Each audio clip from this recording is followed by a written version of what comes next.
Mohammad the messenger of God.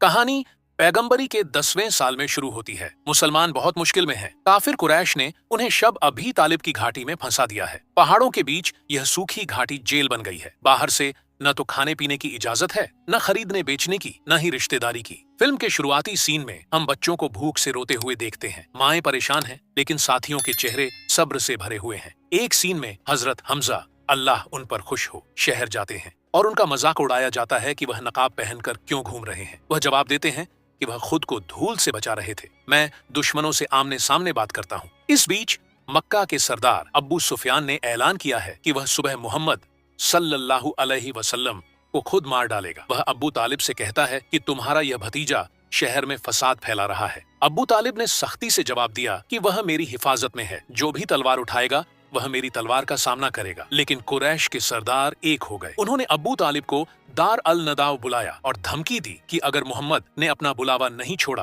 तो बनी हाशिम उन्हें छोड़ देंगे, फिर कोई तलवार उन्हें नहीं बचा पाएगी। अब्बू तालिब ने सिर्फ एक लाइन कही, तो तुम मुझसे और एक बेकार आदमी से लड़ोगे जो अल्लाह का पैगंबर है। इस मुश्किल घड़ी में जब मौत के बादल मंडरा रहे थे, अब्बू तालिब अतीत में लौट गए और हम फ्लैशबैक में 570 ईस्वी में चले गए, जब एक ताकतवर राजा अल्लाह के घर को तबाह करने आया था। हम 570 ईस्वी में पहुंचते हैं। यमन का ईसाई राजा अब्राहा अपनी सेना के साथ मक्का की ओर बढ़ रहा है। उसके पास हजारों सैनिक, घोड़े और सबसे डरावनी हाथियों की एक सेना है। वह काबा को तबाह करने का इरादा रखता है। अब्राहा की सेना शान से मक्का की ओर बढ़ती है, लेकिन जैसे ही वे मक्का के पास पहुंचते हैं, एक अजीब घटना होती है। हाथी जो कभी नहीं रुकते, अचानक अपनी जगह पर जम जाते हैं। कोई भी ताकत उन्हें आगे नहीं बढ़ा सकती। फिर आसमान में पक्षियों के झुंड दिखाई देते हैं, अबाबील के पक्षी। ये छोटे पक्षी अपनी चोंच में कंकड़ लेकर आते हैं और इस ताकतवर सेना पर ओलों की तरह पत्थर बरसाते हैं। सेना तबाह हो जाती है जैसे खाया हुआ तिनका। इस तबाही के ठीक 1 महीने बाद मक्का में एक बच्चे का जन्म होता है। यह सीन बहुत रूहानी है। फिल्म में दिखाया गया है कि जिस रात यह बच्चा पैदा होता है, पूरी कायनात जश्न मना रही होती है। मूर्तियां अपने आप गिर रही होती हैं, आसमान से तारे गिर रहे होते हैं। हलीमा सादिया अचानक रेगिस्तान में जाग जाती हैं।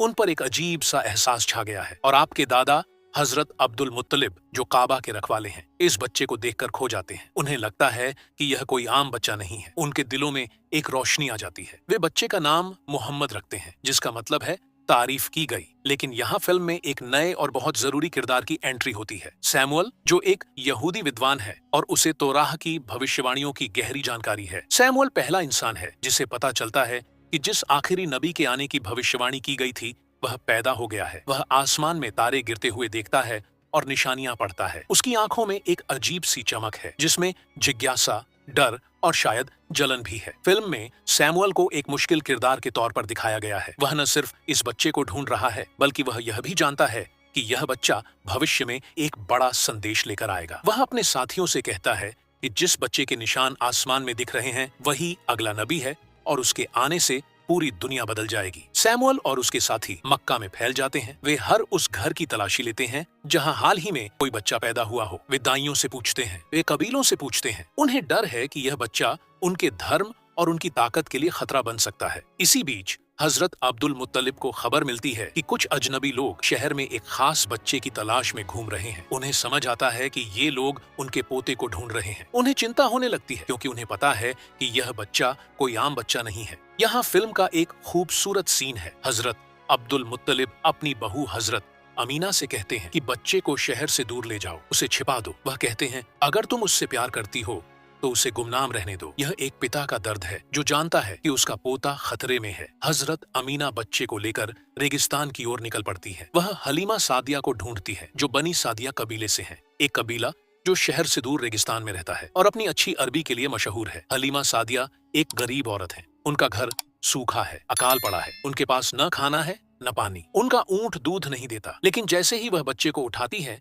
एक चमत्कार होता है। फिल्म का एक खूबसूरत सीन, हलीमा का ऊंट जो कभी दूध नहीं देता था, अब दूध से लदा हुआ है। वह बंजर जमीन जहां घास का एक तिनका भी नहीं था, अब हरी भरी है। हलीमा का घर दुआओं से भर गया है। लेकिन सैमुअल शांत नहीं बैठता। वह अपनी खोज जारी रखता है। वह रेगिस्तान की ओर जाने वाले कारवां से पूछता है। वह छोटी छोटी निशानियां इकट्ठा करता है। एक सीन में वह हलीमा के कबीले के पास पहुंचता है, लेकिन अल्लाह की हिफाजत से बच निकलता है। यहाँ फिल्म में एक और इमोशनल सीन है। जब हलीमा बहुत बीमार हो जाती है और मरने के करीब होती है, तो 6 साल का मोहम्मद उसके पास आता है। आप उसका हाथ पकड़ते हैं और आपके सामने हलीमा की आंखें खुल जाती हैं। वह ठीक होकर बैठ जाती है। यह आपके अनोखे स्वभाव का पहला सबूत है। लेकिन अब अफवाहें फैलने लगती हैं। सैमुअल को पता चलता है कि बच्चा बनी साद कबीले का है। हजरत अब्दुल मुत्तलिब को खबर मिलती है कि सैमुअल आ रहे हैं। वह तुरंत हलीमा को बच्चे को मक्का वापस लाने का मैसेज भेजते हैं। लेकिन फिर वह दिन आता है जो बच्चे के दिल पर हमेशा के लिए निशान छोड़ जाएगा। हजरत अमीना अपने बेटे के साथ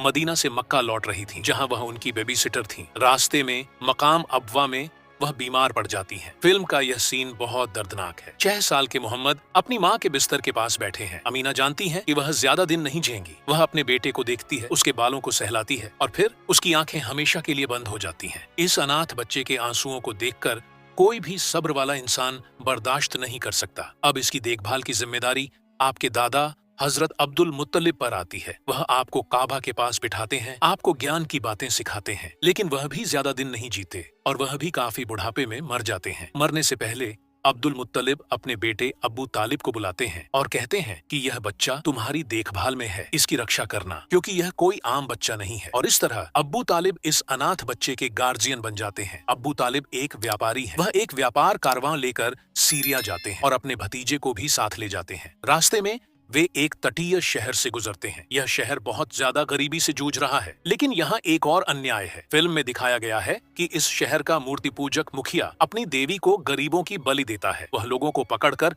समुद्र में फेंक देता है। जब पैगंबर सल्लल्लाहु अलैहि वसल्लम ये बेरहमी देखते हैं तो उनका दिल पसीज जाता है। ये फिल्म का सबसे दमदार सीन है। जब वे कुर्बानी के लिए एक मासूम लड़की को पकड़ते हैं तो पैगंबर आगे बढ़ते हैं। आप लड़की को बचाने की कोशिश करते हैं। आपके चाचा अब्बू तालिब और कारवां आपको यह कहकर रोकने की कोशिश करते हैं कि ये लोकल लोग हमारे दुश्मन बन जाएंगे, लेकिन आप मानते नहीं हैं। और फिर एक अजीब घटना होती है। अचानक समुद्र में तूफान आ जाता है। एक बड़ी लहर उठती है और हजारों मछलियां किनारे पर बिखर जाती हैं। ऐसा लगता है जैसे इस मासूम बच्चे की दुआ की वजह से अल्लाह ने इन भूखे लोगों के लिए खाना भेजा हो। यह सीन फिल्म की रूहानी ऊंचाइयों को छूता है। अब कारवां सीरिया बसरा नाम की जगह पर पहुंचता है। वहां बहीरा नाम का एक ईसाई साधु रहता है। वह अपने मठ में बैठकर दुआ कर रहा होता है। तभी उसकी नजर दूर से आ रहे एक कारवां पर पड़ती है। वह देखता है कि एक बादल कारवां को ढक रहा है, उन्हें धूप से बचा रहा है। जब कारवां रुकता है तो पेड़ बच्चे को छांव देने के लिए नीचे झुक जाते हैं। बहीरा हैरान रह जाता है। वह पास आता है, बच्चे के चेहरे को ध्यान से देखता है और फिर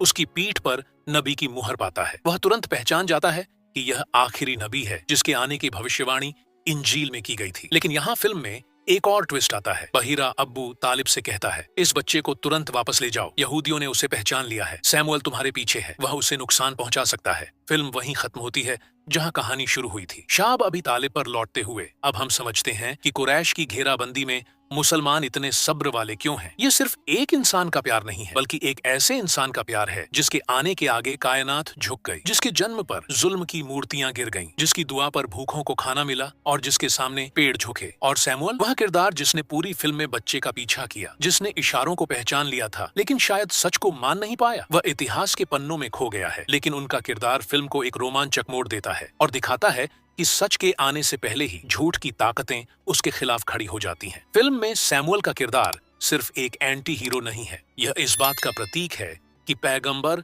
सल्लल्लाहु अलैहि वसल्लम के आने से पहले ही आसमानी किताबों के जानकार इस भविष्यवाणी के बारे में जानते थे। वे निशानियां पढ़ सकते थे, वे समय समझ सकते थे, लेकिन उनके दिल अंधे थे।